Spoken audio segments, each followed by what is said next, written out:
Hey, it's Sasha Evdokov, founder of Rise to Learn. And in this video, I want to share with you 3 major obstacles that many traders have when they're first learning how to trade.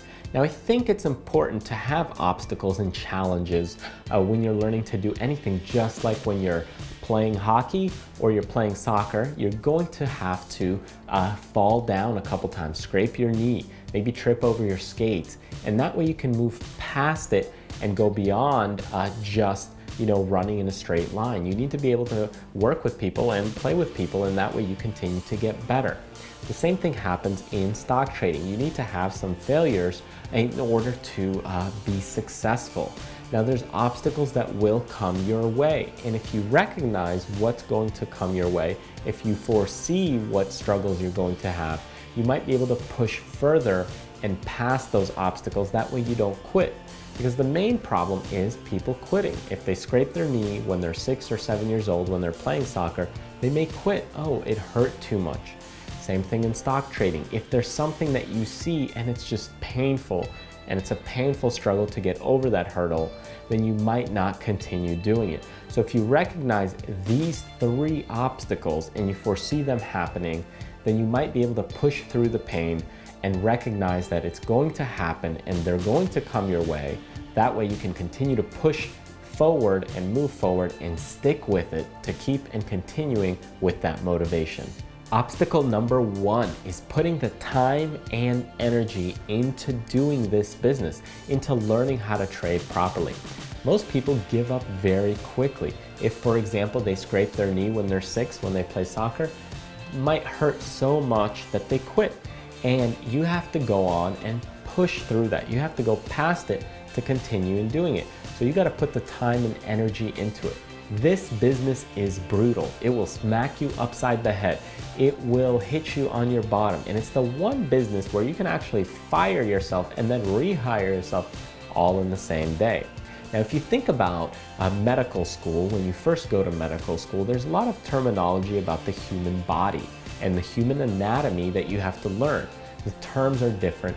The techniques that you have to do are different. You have to learn about measurements. You have to learn about proper stitching techniques, depending on the school that you go to. If you go for dental school, you have to learn the terminology behind that, all the different tooth numbers. Now, the same in stock trading. You have to learn the terminology that goes with a lot of the trading. Terms like volatility, the bid-ask spread. They could be basic terms for you, but for somebody else, it could be an overwhelming amount of information or knowledge. It could be implied volatility versus historical volatility. It can be very confusing at the beginning. So you got to make sure you put the time and energy into learning this business. And for some people, it may take 4 or 5 years. For some people, it may take 10, 12 years until you're profitable. Just like when you go to medical school, it may take you 4, 6, 10 years to get through medical school, to get some mentoring in, to where you're finally a profitable surgeon operating on people on your own. Same thing, until you're a profitable stock trader trading on your own. Take some time to put some time and energy into this business, and then it will pay huge rewards for you in the long run. Obstacle number 2 is putting the homework into it. Now, this is different from putting the time and energy into it, but doing your own homework is very important. Most people want to be told what to do. In fact, if you go to any store, you just listen closely at what people are saying, and they're asking, do you think I should buy the iPhone? Do you think I should buy the Android system? Do you think I should get this? Do you think I should get that? People want to be told what to do. Even though you may think that you actually purchased a lot of the things in your own home or on your own body, the devices and the phones, by yourself, you probably got some input and advice, whether it's from a website, whether it's from a representative, whether it's from a salesperson or a commercial. Now again, this is influencing you and your decision-making process.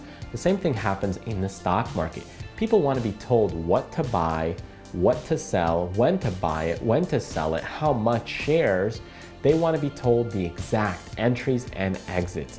And the fact is you can never do that. There's no timeless piece of technology right now that allows you to do that systematically, as far as I know. And you're just basically living off of somebody else. You're not doing your own homework, and you won't be consistent. And the same thing, if you're trading off of the TV or the news, you're not going to be consistent, because that same person won't be on TV to tell you when to sell, when to get out, when to take some profits, when there's something happening, and when to change your position around.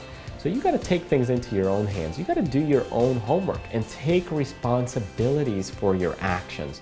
You can't just say, hey, let me sign up to a newsletter, let them tell me what I need to buy and sell, and then I'm going to do that.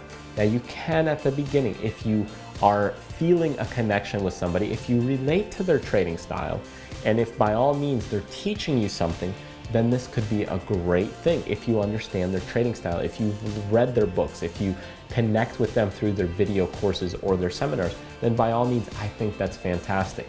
But if you're not doing any homework at all whatsoever, and you don't understand what's happening, and you saw that on their newsletter, they just put this ticker symbol and you just bought it, don't do that, because you're gonna get burned and you're going to totally blow up your account.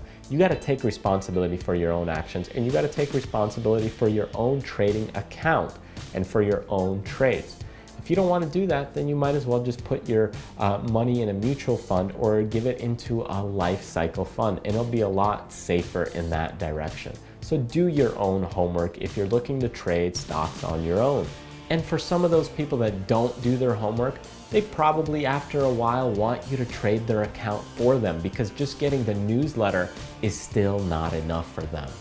And finally, the third obstacle is the trading psychology and mentality. Most people don't understand that there's two parts to trading when it comes to the psychology. There's the inner game, and then there's the outer game. The outer game is the technical analysis. It's those Bollinger Bands, it's the volume, it's the support and resistance, it's the terms, it's what's happening in the market. This is all the outer game stuff. It's about learning the stock market.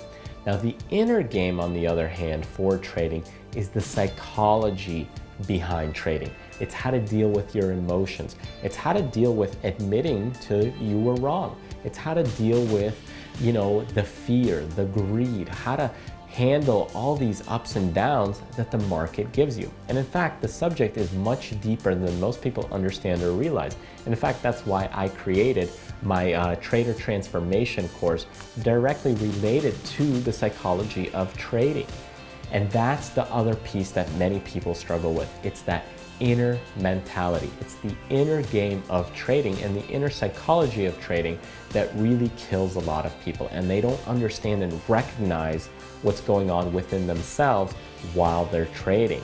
So you need to actually take a moment to study some of the psychology concepts, or at least be open and honest with yourself.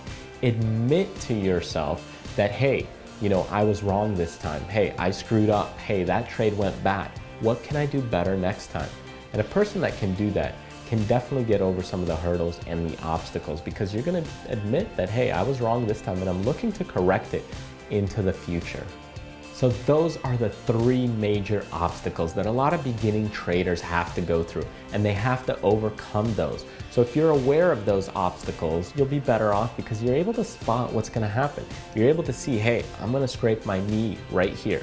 Hey, I'm going to have issues at this point. And that way you can get over that hurdle and continue to move forward. That way you don't quit, because the most important thing is to actually keep going, to keep learning, and to keep progressing forward. Thank you for watching this video and sharing it on your favorite social media platform. And remember that you can also see a lot of the other great videos that I have at TRADERSFLY.com, where you can sign up to my newsletter and get notified when I release new videos. And don't forget to check out some of my products like Trader Transformation, which discusses the mastering of the inner psychology or the inner game of trading. Thanks again, and remember to do what you love, contribute to others, and most importantly, live life abundantly.